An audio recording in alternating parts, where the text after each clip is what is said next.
Get your questions answered by Deb and Jen. Deb and Jen are at it again. Hey everyone, welcome to the Deb and Jen Show. I'm Coach Deb. And I'm Coach Jen. Amazing. Happy to Isn't be it how here that with works? you today. Yeah, we're just both back from a long trip, which is why we had to cancel last week. We had a long trip for speaking engagements, which we can talk about. But first, if you have a question, anything related to marketing and sales, speaking, messaging, all of that includes networking, pop it in the chat and we will answer your questions live. That's what we really love to do. So we're rested enough after 3 or 4 days, flew back to our respective homes on Monday. And yeah, Jen, you want to say anything about that? Sure. I'd like to say a lot about that, but what I will say is, like, I don't know how many of you aspire to do live events or live speaking and live coaching, speaking from a stage in front of cameras. I would like you to know, like, personally, my experience is it's one of the most amazing things I've ever do, that I've ever been honored to be able to do in my life. And part of the reason it's amazing is it's this combination, this rich combination of skill, artistry, camaraderie. The energy and the vibe becomes really the foundation of everything. And Coach Deb and I, we were there together and we get along great. So it was fun to, high five and woohoo. And also on the flip side, have moments of like, do we even know what the hell we're doing here? What's happening? Do I need to practice? Like, I mean, Coach Deb, to your credit, and I go to bed. When I get overwhelmed, I go to sleep. That's a thing that I do, not out of depression or anything else. I'm just like, okay, I'm in it. It's going to happen now. I'm going on stage tomorrow. I'm going to go to bed. Coach Deb, my experience of her is that she stays up till like the wee hours of the morning and practice. So it's different. Revise.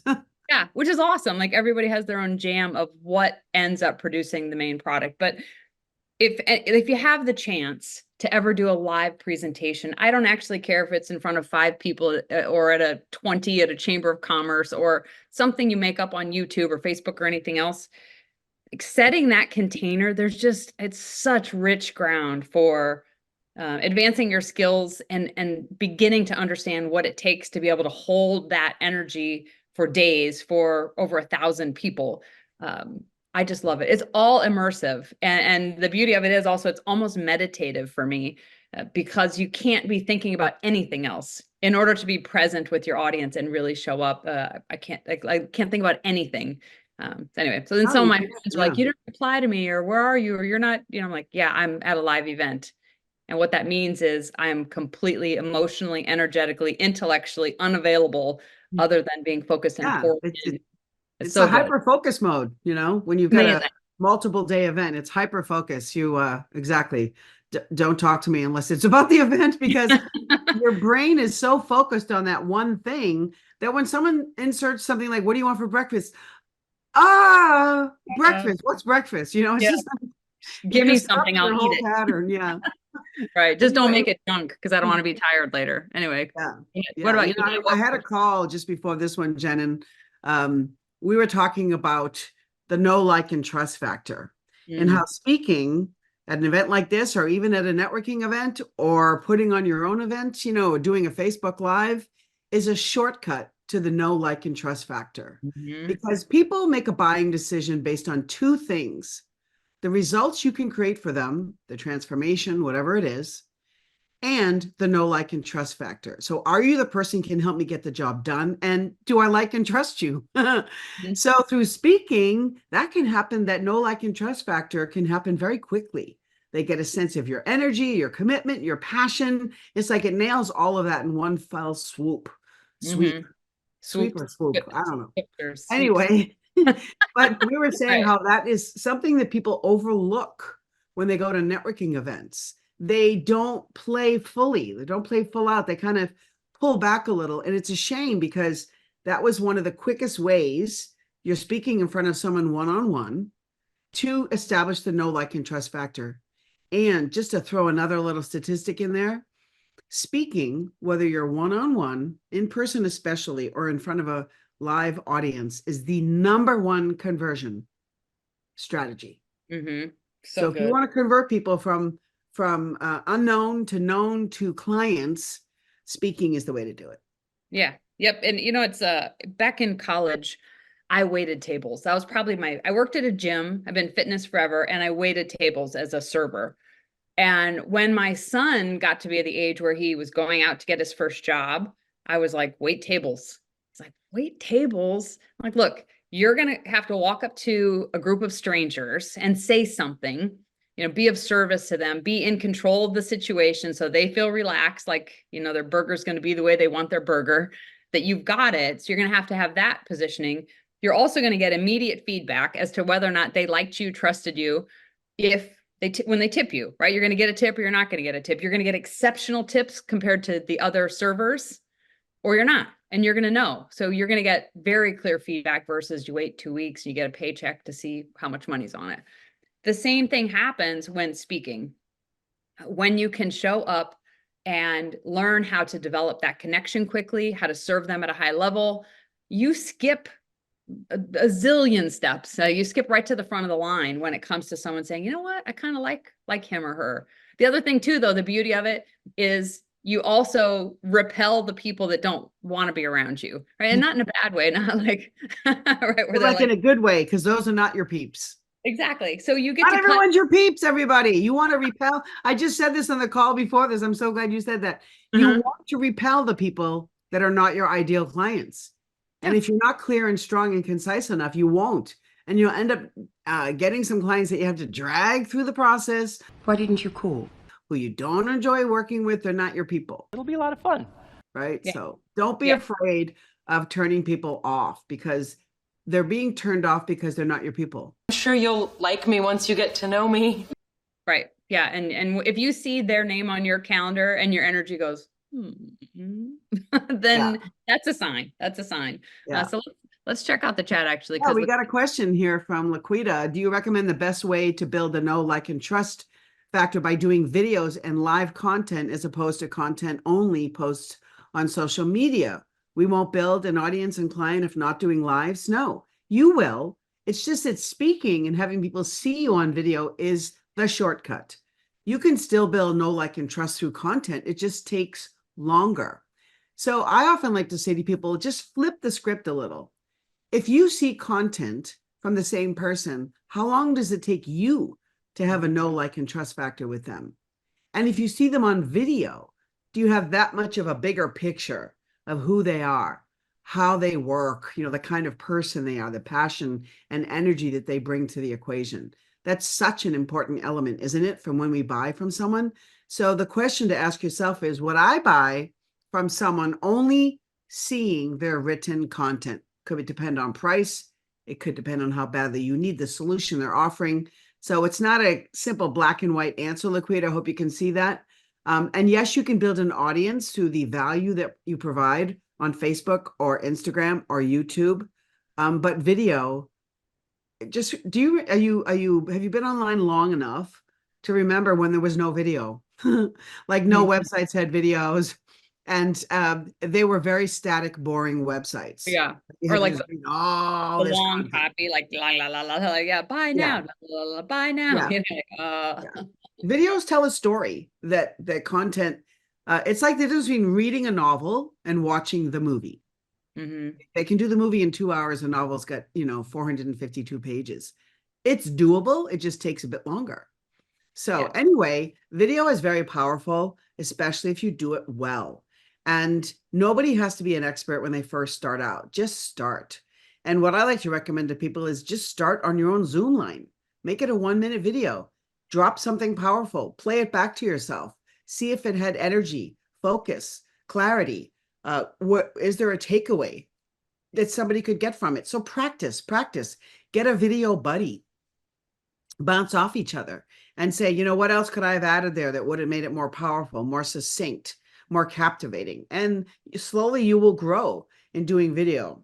The short answer is you don't have to do video. It's just a shortcut. You don't have to be a speaker. It's just a shortcut.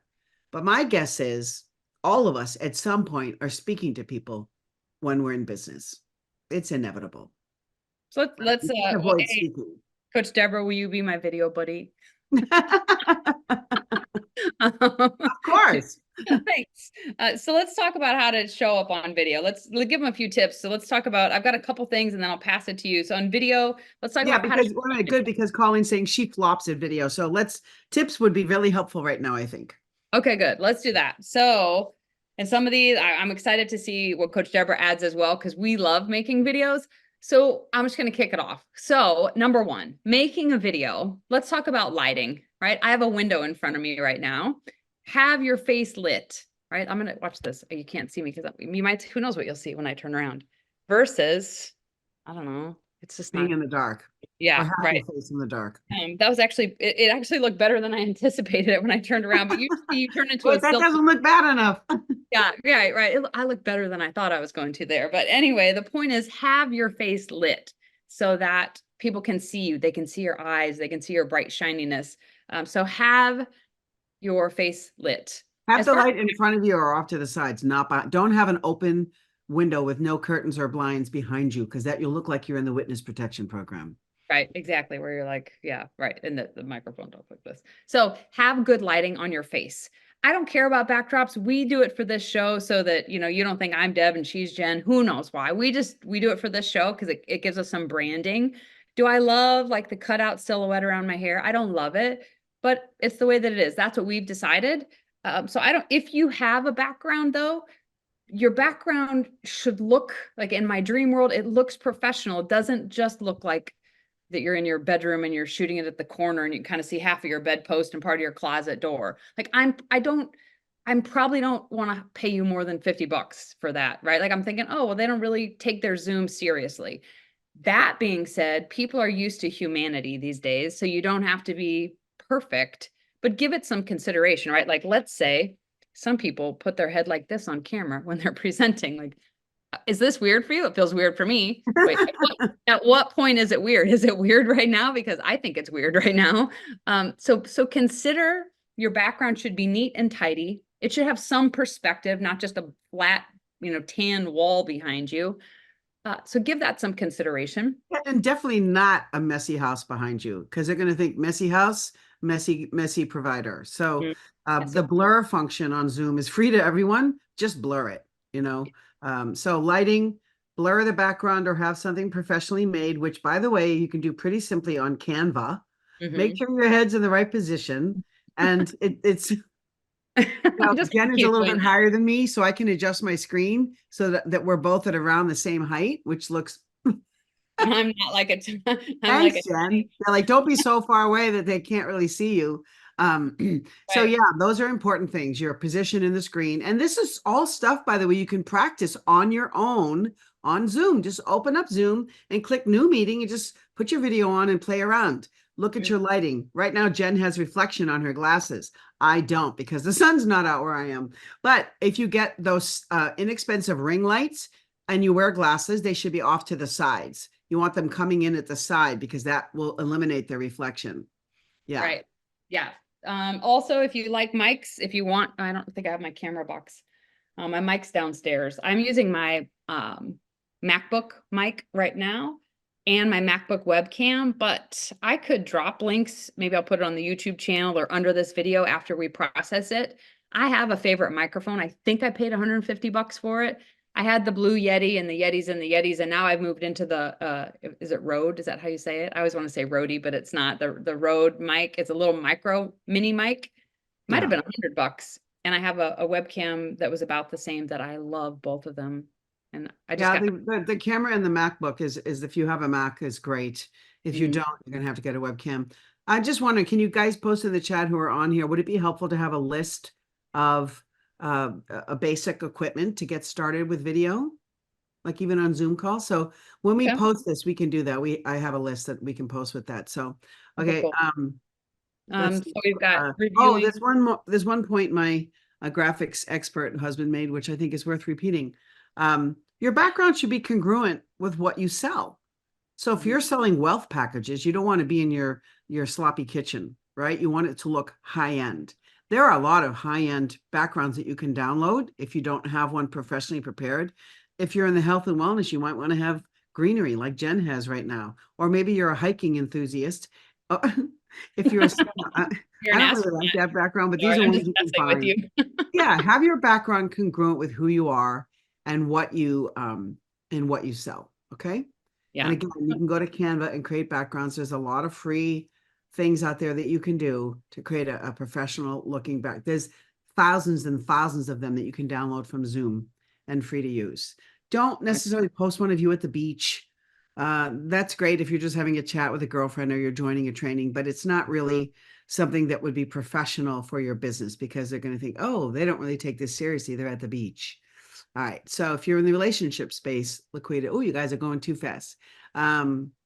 You on a Mac, you don't need necessarily a green screen, but we can also put the link.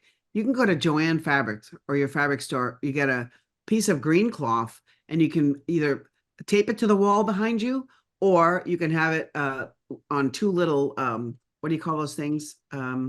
Like a tripod with the clips, Yes, you mean? two tripods, anything like that. They also sell on Amazon. You can clip onto the back of your chair a green thing that kind of becomes your green space.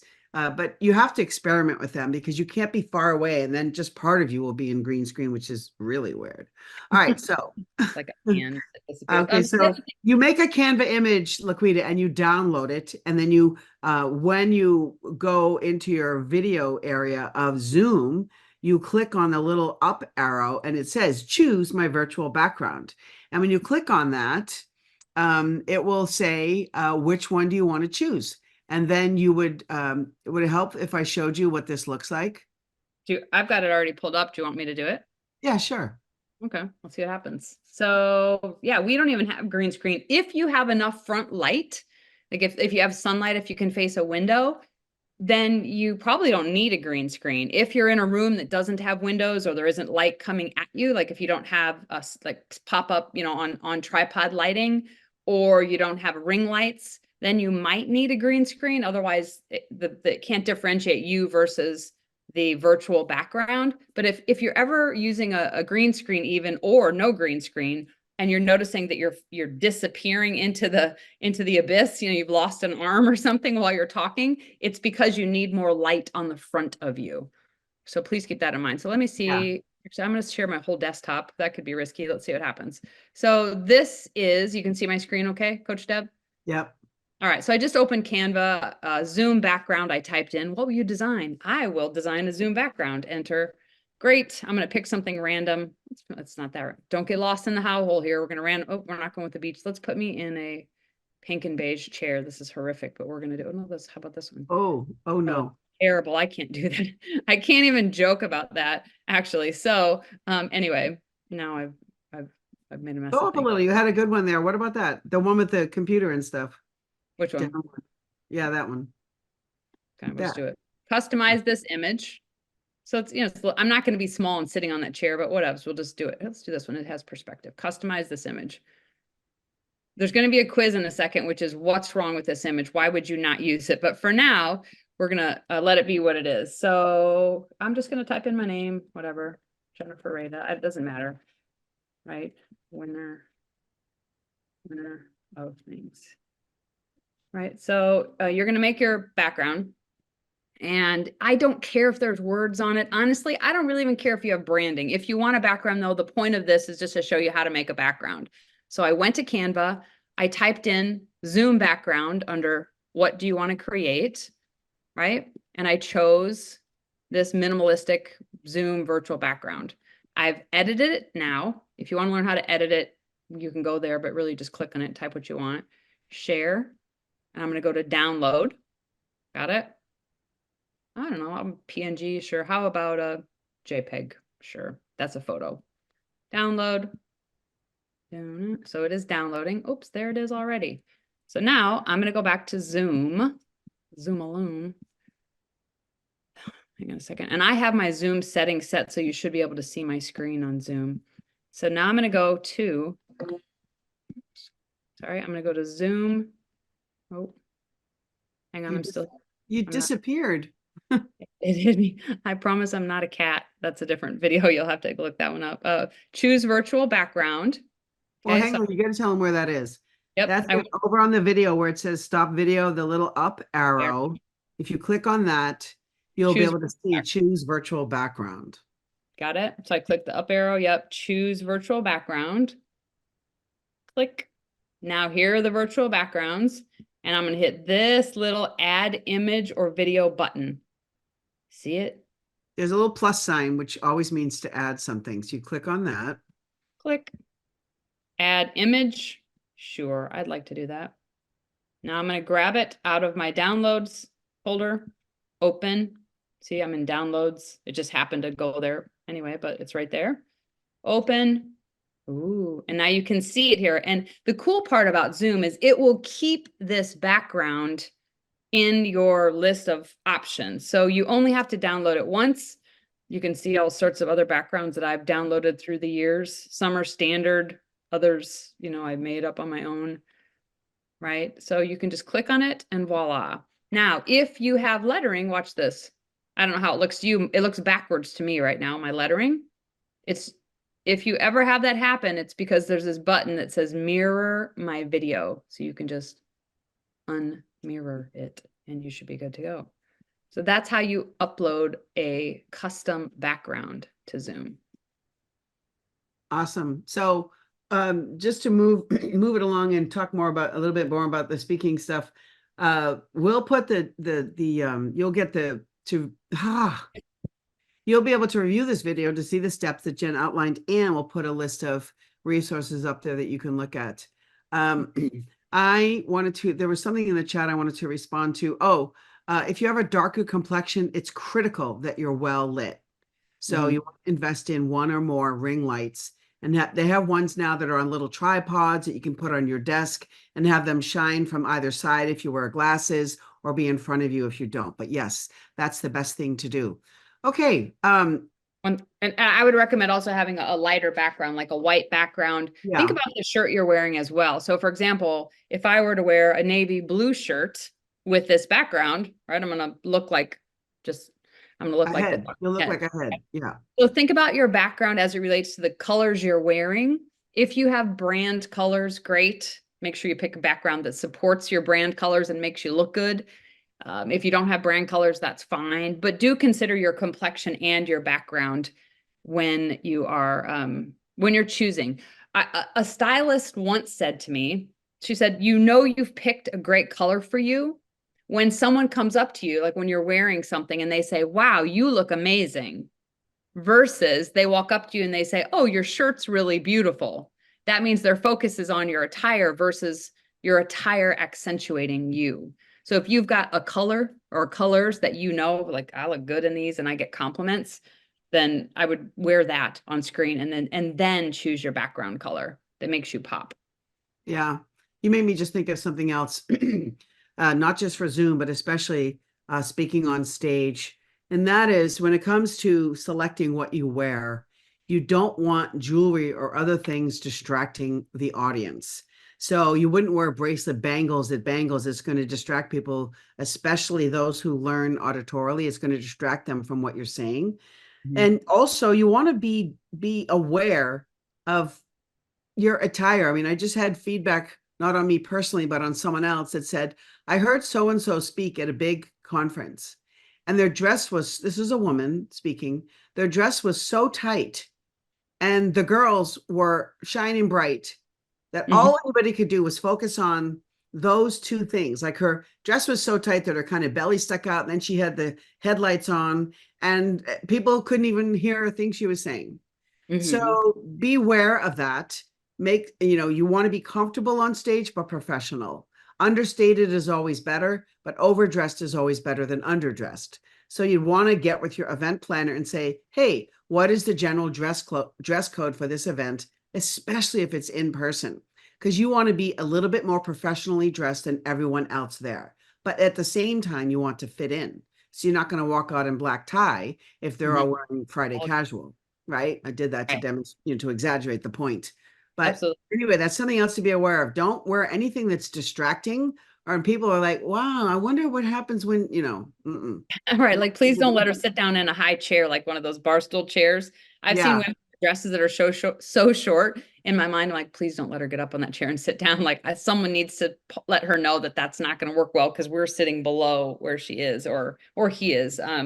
Yeah, yep. And bangle bracelets, like these earrings, I would never, No, never. ever wear them if I knew I had a head mic on, or if they had another part that would clink when I'm talking to you, even over Zoom. I would never wear them. They're light and they're silent, but if I had a head mic on, absolutely not.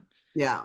Yeah. Yeah. You know, I was so the moral of this story is try out your wardrobe, your jewelry, and everything. Sit down, stand up, move around. Is it comfortable? Is it going to distract you from delivering your message?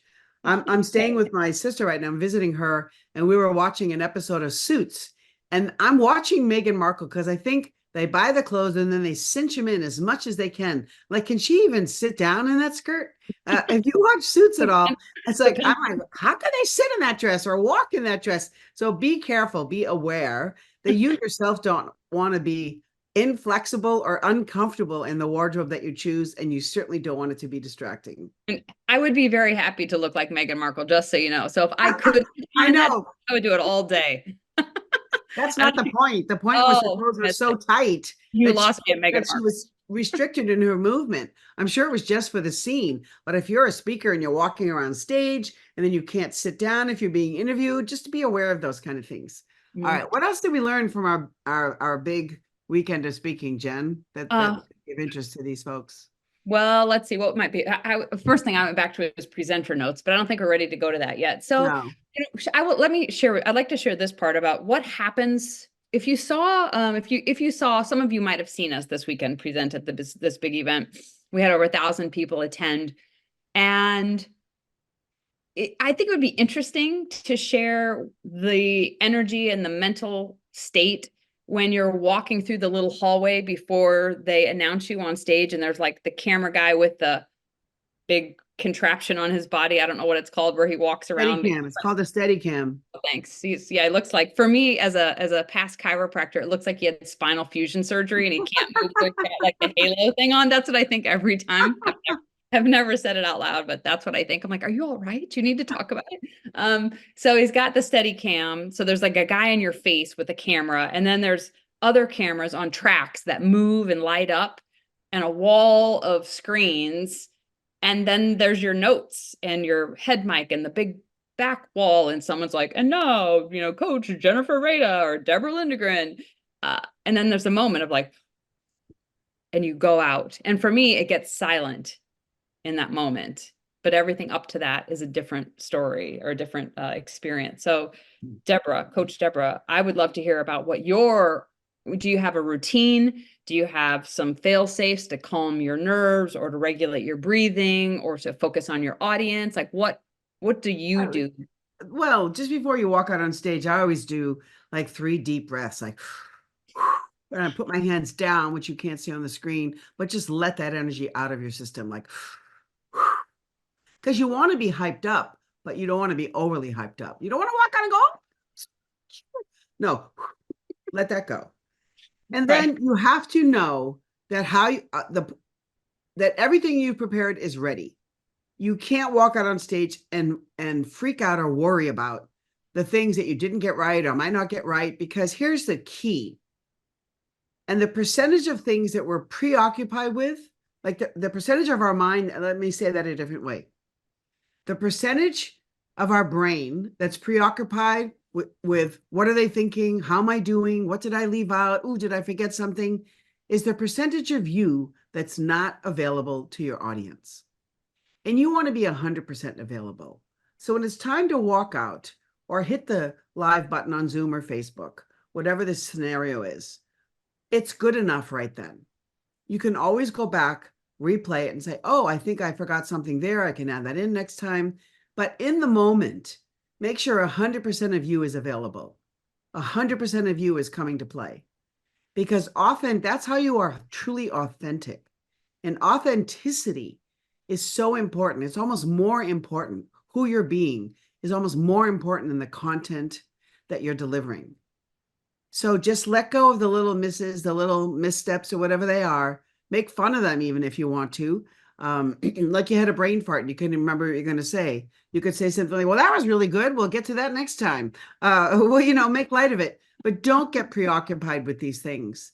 This is why you don't want your shoes to hurt. You don't want your clothing to be distracting, so you can 100% focus on the audience that's in front of you. Be available, 100% available to them.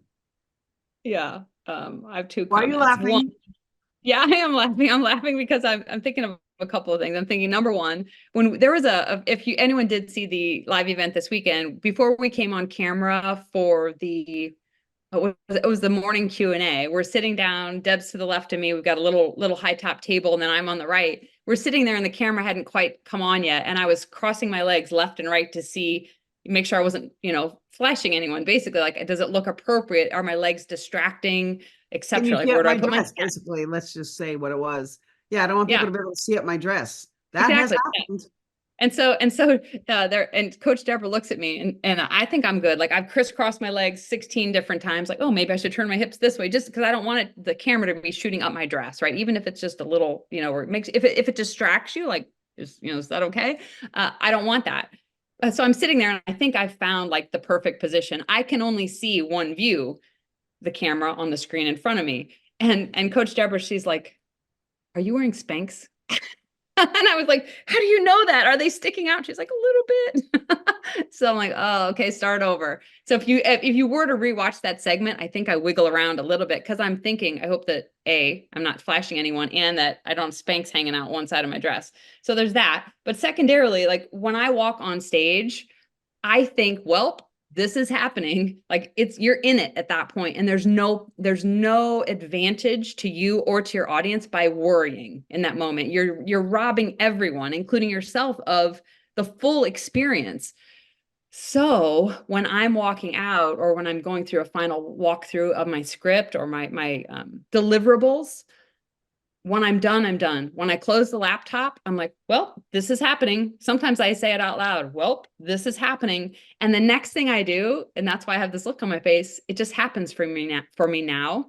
I end up walking around like this because I'm just excited and I want to show up. I'm so excited to share what I have to share to make a contribution for someone. I'm so focused on my commitment to contributing that I get a little bit giddy, where I'm just like, okay, do it. Let me on the camera. And then when I walk out, so I'm in a state of excitement and positive anticipation for all the aha moments that people are going to have. As soon as I walk out and I stand on the little X or the spot they want me to stand on, and then I'm grounded and present. And now I've got this combination of being grounded, but also being positively excited about what's going to happen, and still clear on the bullets of what I'm here to deliver. So we can talk more about, there's details that I do around timeline, make sure that I'm doing all the things I should be, Yeah, we should get into that in another call because there's a lot to it. And let's end with this though. If you're just getting started on video or speaking, there are things you can do. You might need your notes. You might need some bullet points. We have little tricks to shorten that if you're using slides, but this is why it's so important to practice ahead of time on Zoom. Like Jen referred to the timeline, you'll be able to know, did I go overtime? Was that a right amount of time? Did I spend too much time like off in the hinterlands and not really focus on what I was here to talk about? So this kind of stuff, rehearsals are so important. Even the top speakers, well, you'll hear them backstage sometimes in green rooms doing either warm-up exercises or rehearsing their actual script. Driving in the car there, I had my laptop open and I was rehearsing my script out loud, not just in my mind, but saying it out loud, because that's different, because your pacing is different. And you'll hear yourself doing run-on sentences and not really stopping and giving anybody a time to take in what you're saying, but it's just one thing to the next. And the audience is like, oh my God, slow down already. Okay, units, travel plans. I need to be in New York on Monday, LA on Tuesday, New York on Wednesday, LA on Thursday. When you practice out loud, nobody can really talk like that. Deal in Denver, Dave. I'm putting you down to deal with Dallas. Don, is it a deal? Do we have it? So when you hear yourself, you go, oh, good place for a pause. Because that's how you'd pause if you were talking to somebody in person, right? That's how we want to be on stage. Okay, there's so much more to say about this, Jen, but we're a little bit over. So come back next week. Jen and I will put our heads together and more tips about speaking, because I think since we said at the very beginning, it's the shortest and the shortest way to the know, like, and trust factor. And it's the #1 marketing strategy for conversion. Okay. So we'll develop some tips together, Jen, and put it together for next week. How about that? Yeah, that sounds good. We can go into timelines if you want, and I'll show you how I do that. I've got a very specific way I do it. Coach Deborah might have her own.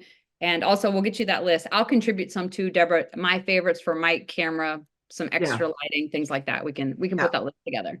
And of course, if you have questions, anything around speaking, like I said, if it's in front of an audience, live in person or on Zoom or Facebook Lives, send them to us at questions@debandjenshow.com.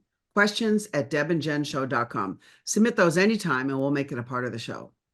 Okay, fabulous. For now, we'll say farewell and thanks for joining us. And it's so lovely to have you. And we always post the videos on YouTube. It takes a day or two, but sometimes it's the same afternoon. But you can always find the videos up on our YouTube channel, which again, go to YouTube and search Deb and Jen Show. It's also on our Deb and Jen Show landing page. There's a link straight to YouTube. All right, bye for now, everyone. See you soon. Okay, bye.